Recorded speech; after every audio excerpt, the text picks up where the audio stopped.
Dear boomers, today I got my first gourd out of the garden. There are many more coming, but this one just keeps talking to me. And I thought I would talk about morning rituals as I hold my gourd to my heart. The first thing that happens when you wake up is not to scroll on your iPhone, which I have been guilty of lately, and I have decided to stop it. The first thing we need to do is to have a a grounding exercise that grounds us in mindfulness, compassion, and wisdom. So gratitude is the first one.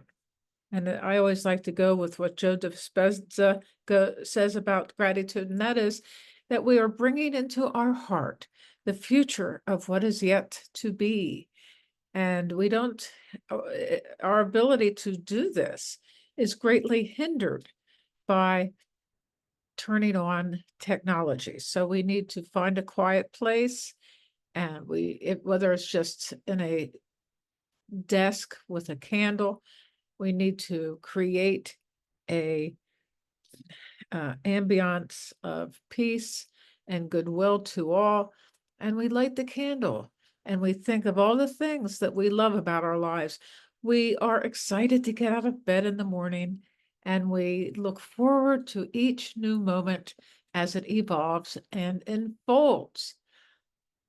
One important thing that we can meditate on as we create this morning ritual is an understanding of impermanence. Nothing remains the same.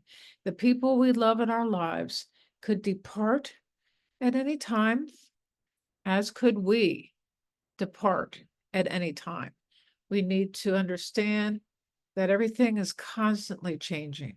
It may not appear to be, and just looking around this table, for instance, I am not able to see the dancing molecules that are in every stationary object in my room. I may not be able to see this movement, this flow, this dance, but it does exist. And it does exist in the quantum fields, especially as we drop our judgments, we drop our ideas of assumptions, expectations.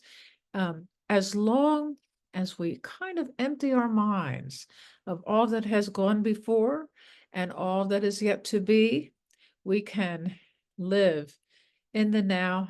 We can be totally grateful for what we have in this moment, and embracing impermanence as part of this whole journey.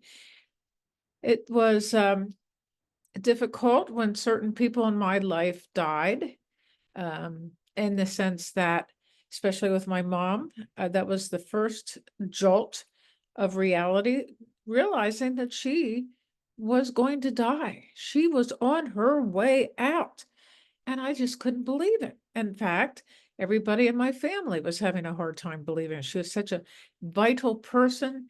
She took vitamins. She was a beacon of wisdom to everybody that she knew. Everybody loved her. But in the end, it was time for her to go.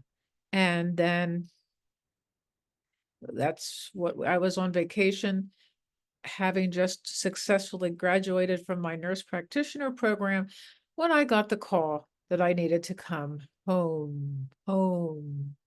And that is how I got to understand what impermanence is.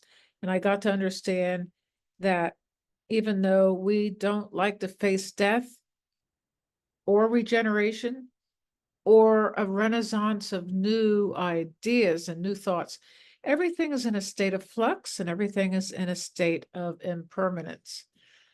And as we understand that impermanence in our lives, then we understand compassion and empathy, because nothing stays the same.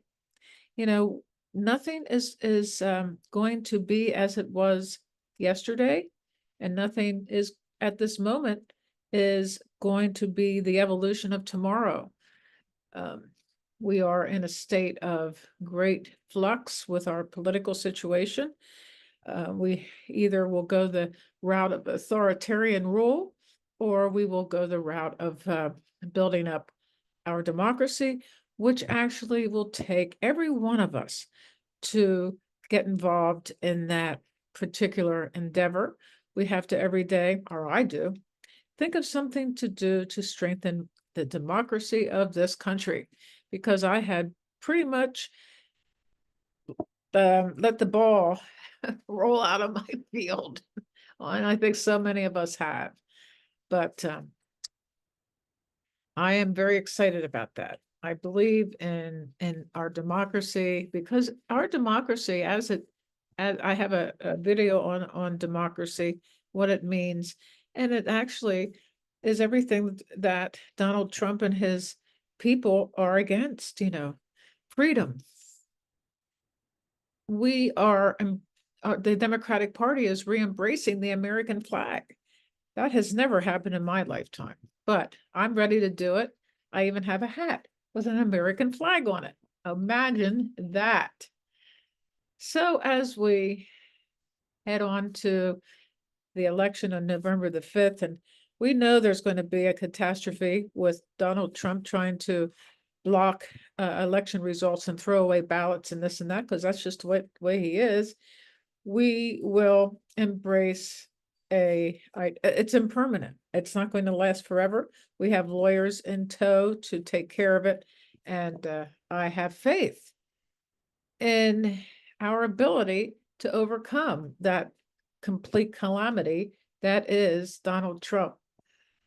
So we walk the path of wisdom. We understand that not everybody can grasp the full important things that we need to grasp in this lifetime. We need to evolve, and we need to understand that not everything is as it seems. Who would have ever thought that there would be such a turnaround in our election with the with Biden stepping out and having Kamala step in? I know people are angry about that, but I'm not. I'm happy. I think she's great. And then we need to uh, create a environment of inner peace and outer peace in our homes, make our homes the sanctuary that it can absolutely be. We wake up in the morning, we could actually get out of bed and go to a place where we can light a candle and take in the absolute peace of the morning. As the earlier we get up and the earlier we do this, the more we feel we have more time. We have created time and timelessness at the same time. And of course, we then go through the day